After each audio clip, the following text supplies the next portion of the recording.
માં રૂકમામ્બા જીવનગાથાના 27મા દોહરા પછીનું ગાન કરવામાં આવશે. ઈસવીસન 1898 ને કારતક સુદને નો સંધ્યા તાણે ત્યાં આગ ફાટતા ઉડતી જ્વાળા વ્યોમ જોઈ, ઉડતી જ્વાળા વ્યોમ.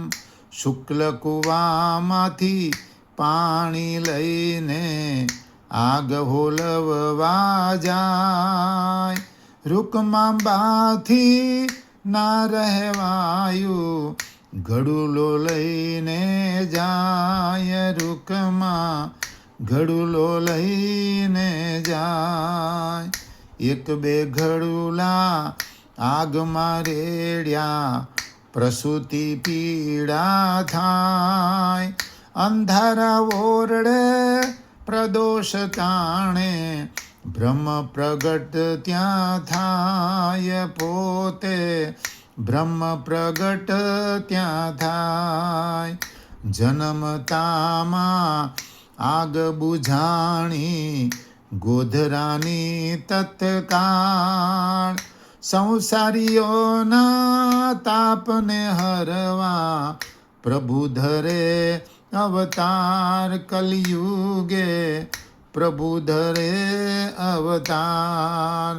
પુત્ર કેરો જન્મ થાતા વિઠ્ઠલ સખારામ હરખાય, શર્કરા વહેંચી ગામ માને મંગળ ધૂનો ગાય, સૌ કોઈ મંગળ ધૂનો ગાય. આત્મનિવેદન ભક્તિથી જન્મ્યા પંઢરીનાથ, નામ રાખ્યું પાંડુરંગને ધન્ય રૂકમાઈ માતજી રે, ધન્ય રૂકમાઈ માત. 9 દિવસના પાંડુરંગ થાતા ગોધરામાં પ્લેગ ફેલાય, બાળ પાંડુને લઈને માવતર વનમાં રહેવા જાય, થોડા દી વનમાં રહેવા જાય. 1 વર્ષનો પાંડુરંગ હવે કાલું કાલું બોલતો થાય, કોઈની નજર્યું લાગે નહીં તેથી છૂંદણું છૂંદાવવા જાય, માં લઈને છૂંદણું છૂંદાવવા જાય. બાબુ કહી બોલાવતા સૌ પાંડુરંગને જાણ, સગા સંબંધી સ્નેહીઓને બાબુ ઉપર વાલ, સૌને બાબુ ઉપર વાલ.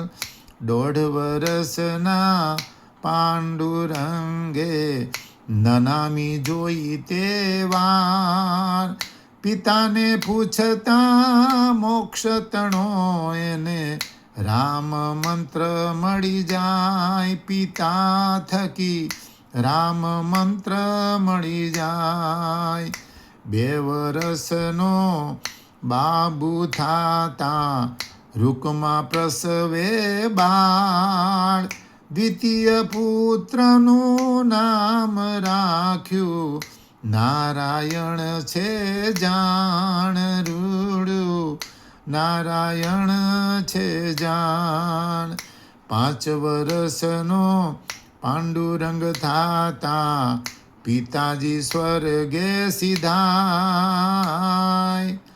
મારુકમાને સંસાર ભંગથી દુઃખ અતિશય થાય, અરે રે દુઃખ અતિશય થાય.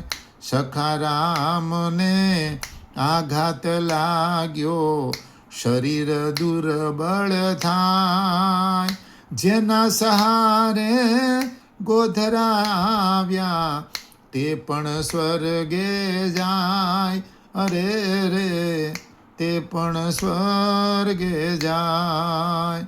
નાના નાના બાલુડા જોઈને રૂકમાં કરે વિલાપ.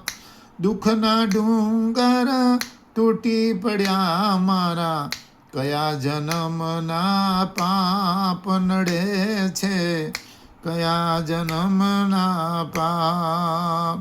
રામ લખન જેવા બાલુડા જોઈને રૂકમાં ધરતા, વિઠ્ઠલજી સપનામાં કે છે, બાબુ છે આત્મારામ તારો, બાબુ છે આત્મારામ તારો, બાબુ છે આત્મારામ. હવે પછીનું ગાન 43મા દોહરાથી કરવામાં આવશે.